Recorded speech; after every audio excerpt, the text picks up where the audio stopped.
I used to believe that marriage meant safety, comfort, consistency, and love that didn't waver with time. But after 8 years with Mark, I realized some things don't erode, they simply fade, silently and without warning. Our home was pristine, our lawn trimmed like the rest in the neighborhood, but inside, everything felt sterile, untouched, unlived in, like a museum we were both too tired to explore. Mark wasn't cruel, not in the traditional sense. He was just absent. Always traveling for work, always glued to a screen when he was home. Conversations were functional, meals were quiet, and affection had become an obligation rather than a desire. I told myself I was lucky. After all, stability is rare. But lately, stability felt like isolation wrapped in a gold ring. Then came the call from Ryan, Mark's son from his first marriage. He was polite, almost distant when he called. Said he needed to pick up some clothes he'd left in storage in our guest room. It had been months since I'd seen him. College kept him busy, and Mark rarely brought him up. Still, I remembered the boy who used to visit during the summers, awkward and shy, always with his nose in a book. But Ryan wasn't a boy anymore. Sure, anytime, I'd replied, perhaps too eagerly. Human interaction, especially from someone who at least remembered to ask how I was, sounded like a gift. That Saturday, the sun hung low, casting long shadows across the living room. I tidied up more than necessary, fluffing cushions, lighting a candle, baking cookies I didn't even like. It wasn't about Ryan, it was about proving, to myself, that I still mattered. That I could still be seen. When he arrived, I almost didn't recognize him. Taller, more confident, with a calmness that filled the room before he even spoke. "Hey, thanks for this," he said, giving a warm smile. "Didn't mean to be a hassle." "Not at all," I replied, stepping aside. "Come in. Your things are right where you left them." We made our way to the guest room, the air filled with the scent of cinnamon and something unspoken. He opened the closet, pulling out a few shirts, a jacket. His movements were unhurried, his presence steady. "Place looks the same," he said, glancing around. "Feels familiar." "Some things don't change," I replied, then immediately regretted it.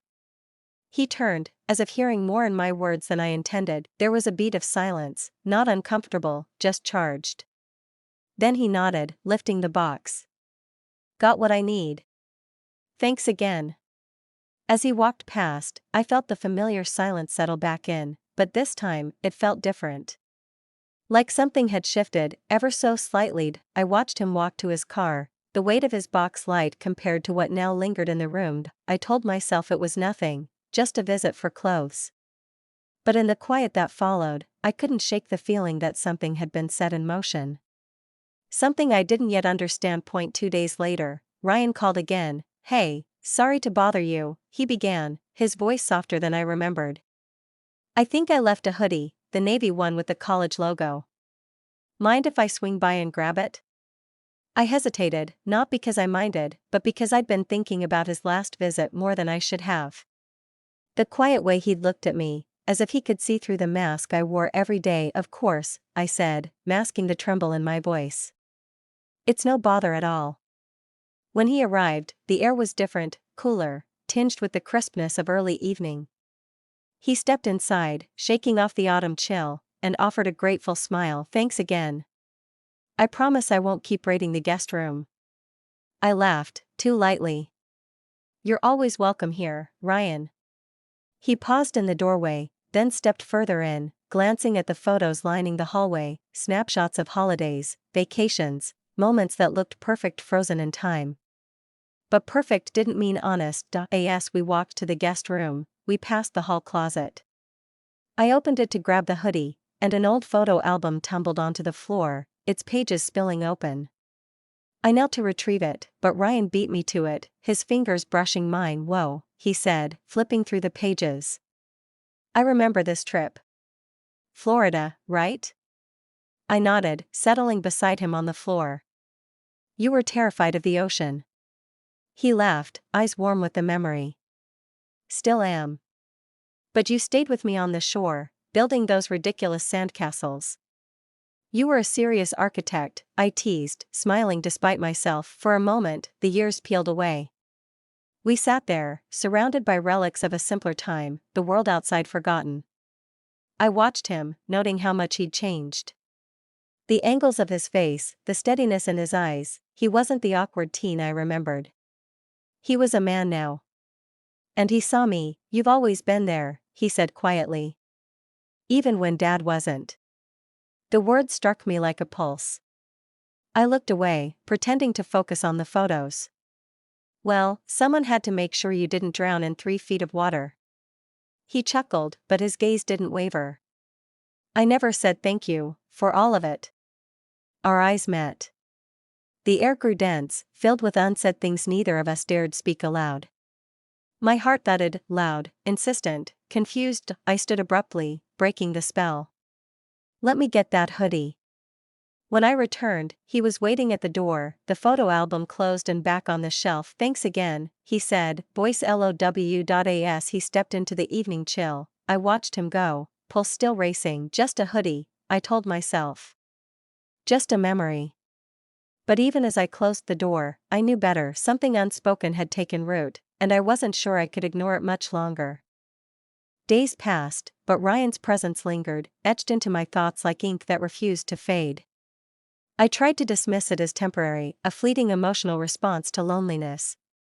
But that explanation felt hollow. The truth was harder to swallow. I missed him, his attentiveness, his warmth. Things Mark hadn't offered in years. Then came the message, hey, I'm in town for a few days. Want to grab coffee? I stared at the screen, fingers hovering over the reply. I told myself it was harmless.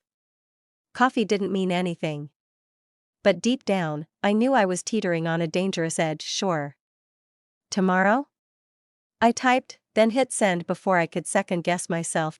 We met at a small cafe, tucked between old bookstores and tree-lined sidewalks, the kind of place where no one asked questions. Ryan was already there when I arrived, leaning back in his chair, fingers wrapped around a steaming cup. You look different, he said as I sat a lighter. I smiled, trying to ignore the heat rising in my chest. Maybe I just needed fresh air. We talked about everything, his classes, my work, memories of family trips. His laughter was easy, his eyes never drifting from mine. With Mark, conversations had become mechanical. With Ryan, they felt alive. Time slipped by unnoticed. When we stepped outside, the sky had shifted to dusk, a soft golden haze painting the horizon. We stood in silence, neither of us moving. You okay? He asked, voice low. I nodded, though the knot in my chest said otherwise. Just tired. He reached out, fingers brushing mine. You don't have to carry everything alone. Those words, gentle, sincere, broke something open in me. For years, I'd buried my feelings beneath duty, beneath appearances. But standing there, feeling the warmth of someone who saw me, I couldn't pretend anymore. I don't know what I'm doing, I whispered, eyes stinging. He stepped closer, the space between us vanishing. You don't have to know. Just be honest, with yourself. I should have pulled away. I wanted to. But instead, I stood frozen, torn between guilt and desire, between what was right and what felt real. Then, in a moment that felt inevitable, he leaned in, not forcefully, not rushed, just a gentle tilt, seeking permission. I turned my head, heart pounding, breath caught in my throat. We can't, I murmured. Ryan nodded, stepping back. I'm sorry. I didn't mean to, no, I said quickly. I'm the one who's sorry. The silence between us was heavy, but not bitter. Just real. He offered a small smile. I'll see you around. As he walked away, I stood alone under the dimming sky, every nerve alight with what almost happened. The line had been crossed, not physically, but emotionally. And I knew things could never return to how they were. Worse still, I wasn't sure I wanted them to. The house was quiet again, but a different kind of quiet, one that felt watchful, loaded. Every corner seemed to echo with questions I didn't want to answer. After that evening with Ryan, I couldn't meet my own eyes in the mirror. Not because of what had happened, but because of what I wanted to happen. Mark returned from his business trip 2 days later, suitcase thudding against the hardwood floor like a final punctuation mark. He barely looked up from his phone. Flight was long, he muttered. What's for dinner? I stared at him, numb. In his world, nothing had changed. In mine, everything had. Takeout okay? I asked. Fine, he replied, already scrolling through emails. Whatever's easy. Easy. That was Mark's language now. Efficiency over intimacy. Routine over real connection. Later that evening, as he sat in the den half watching a sports recap, I stepped outside onto the porch, phone in hand. Ryan's name sat at the top of my recent messages, untouched since our coffee. I hovered over it, debating. My thumb trembled, heart caught between longing and loyalty. Then came a vibration. A message from Ryan, just checking in. Hope you're okay. Simple. Unassuming. But it unraveled everything I'd been trying to hold together. Before I could respond, Mark appeared behind me, drink in hand. Who's that? His tone was casual, but his eyes narrowed slightly. Just a friend, I answered too quickly. He stepped closer, glanced at the screen, then back at me. Ryan? Silence. You've been seeing him? His voice was low, tight. Not angry, yet, but no longer indifferent. I swallowed.